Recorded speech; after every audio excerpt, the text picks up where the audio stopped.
आजा आजा। अच्छा, आज मम्मी और बहन कहाँ है तुम्हारी? कहाँ गए मम्मी और बहन? कहाँ गए तुम्हारी मम्मी और बहन? कहाँ गए मम्मी और बहन? कहाँ गए?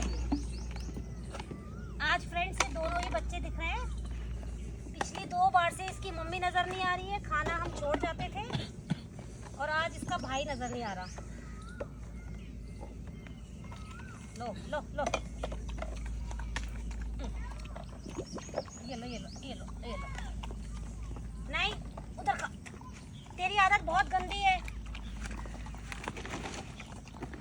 उधर उधर उधर। वो भी खाना ही है, खाना खा। है ही नहीं अंकल, आवाज तो लगाई है।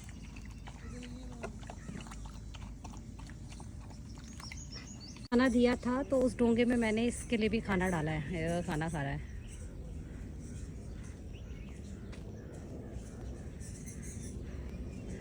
जहाँ खाने की उम्मीद होती है बेचारे चले आते हैं।